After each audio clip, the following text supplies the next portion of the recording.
I'm Mustafa, and this is History's Hidden Currents. Today, how a potato changed Europe forever. Let's go back, way back, about 8,000 years. We're in the Andes Mountains, in modern-day Peru and Bolivia. The Incas are here. But even before the Incas, people are doing something revolutionary. They're not hunting mammoths anymore. They're farming. And one of the things they're farming is this weird little lump that grows on the ground. They call it papa. We call it potato. Now the Andes are brutal. High altitude, freezing nights, rocky soil. But the potato loves it. It's a survivor. You can freeze it, dry it, store it for years. The Incas figured out how to make something called chuño. They'd leave potatoes out overnight to freeze, then stomp on them to squeeze out the water, then dry them in the sun. Boom. Freeze-dried food. 500 years before NASA. The potato was the secret weapon of the Inca Empire. It fed armies. It fueled expansion. It was, quite literally, the foundation of a civilization. And then, in 1532, the Spanish showed up. Francisco Pizarro and his men didn't care about potatoes. They wanted gold. They wanted silver. They wanted glory. They saw the potato and thought, what is this dirt lump? Is this even food? But they took it anyway. Because when you're sailing across the ocean, you take whatever doesn't rot. And potatoes? They don't rot fast. So a few tubers ended up on Spanish ships, heading east. And that's how the potato arrived in Europe. You'd think, amazing, new food, problem solved, everybody eat, right? Wrong. Europe took one look at the potato and said, absolutely not. Let me paint you a picture. It's the 16th century. Europe is Christian. And in the Bible, no potatoes. Not once. So people thought, if God didn't mention it, is it even food? Also, it grows underground. Underground? That's where the devil lives. That's where bad things happen. Potatoes were called the devil's apples in some places. And then there was the look. Potatoes are ugly. They're lumpy. They're weird. Some people thought they caused leprosy. Others thought they were poisonous. The French, being French, decided they were aphrodisiacs because of course they did. But nobody was eating them for dinner. For almost 200 years, potatoes were just there, growing in botanical gardens, being pretty, being ignored. So how did they go from devil's apple to feeding half of Europe? The answer is war and a really stubborn king. Meet Frederick the Great, King of Prussia. It's the 1740s. Prussia is poor. The soil is bad.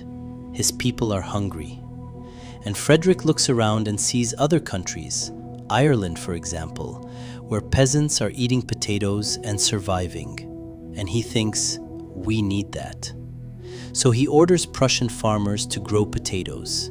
And they say, no. They say, we don't trust it. It's not wheat. It's not bread. It's weird. Frederick tries again. He sends out decrees. He sends soldiers to force farmers. Nothing works. So Frederick does something genius, something that still works today. He creates fake scarcity.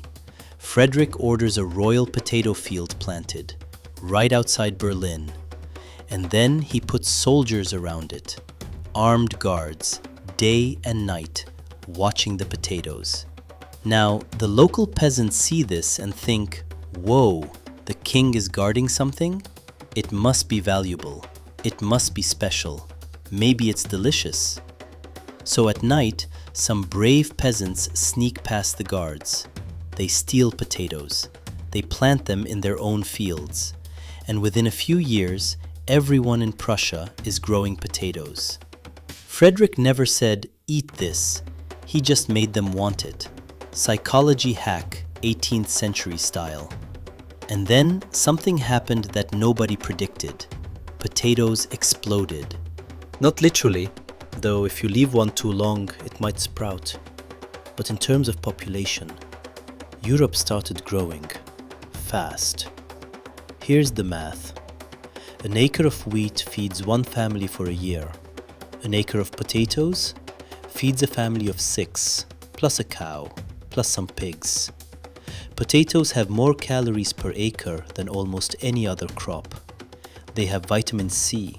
They have potassium. They're basically a multivitamin that grows in dirt.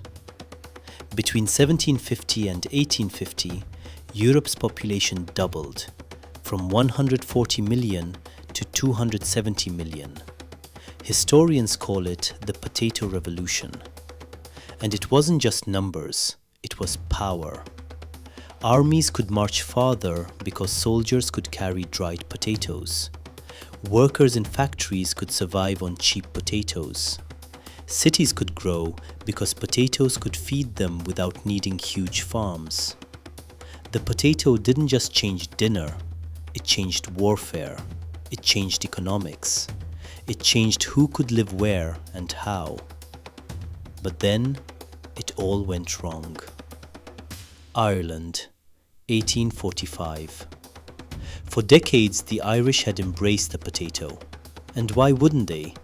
The English landlords took all the wheat and grain and beef, exported it to England, left the Irish with tiny plots of land. And on that land, nothing grew better than potatoes.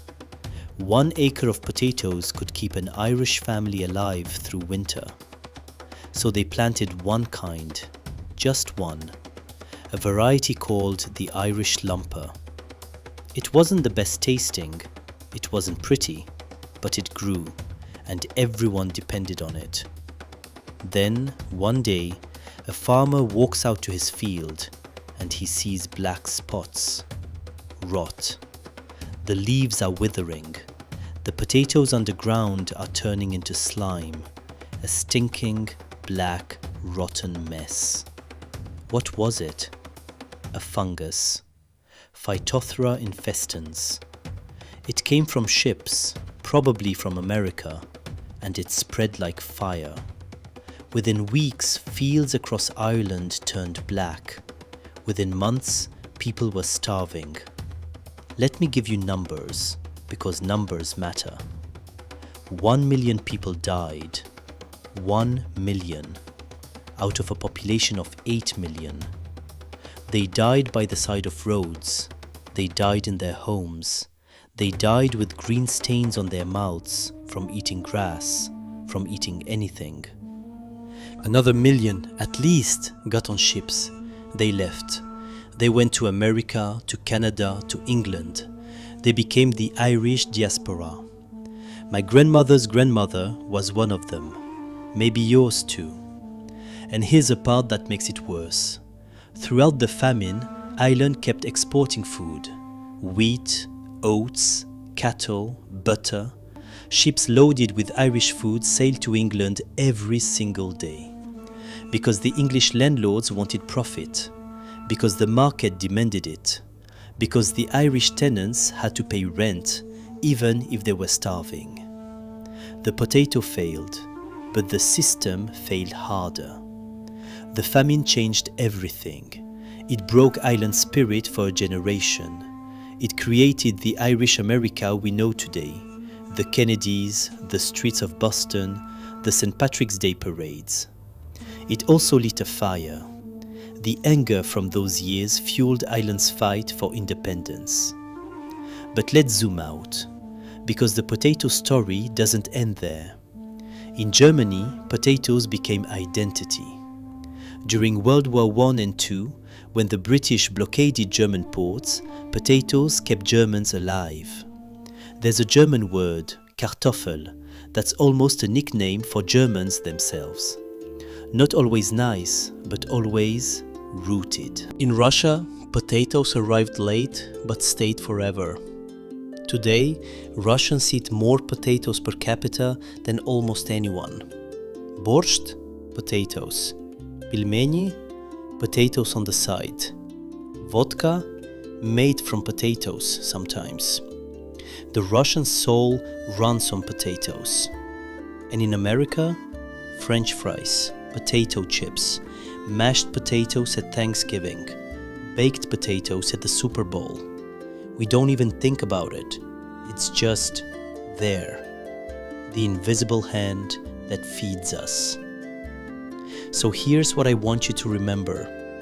Next time you see a potato at the supermarket, on your plate, sprouting in your pantry, don't just see a vegetable. See an Incan soldier eating it 3,000 years ago. See a Spanish sailor bringing it across an ocean. See a Prussian peasant stealing it because the king made it look valuable. See an Irish family huddled around it, hoping it would last the winter. See a million people dying when it didn't. The potato changed Europe. It changed the world. And it did it quietly, underground, out of sight. Kind of like most things that actually matter. I'm Mustafa. This has been History's Hidden Currents. If you like this episode, share it with someone who loves fries or hates them, either way. And if you have a story, a potato story, a family story, anything, I'd love to hear it.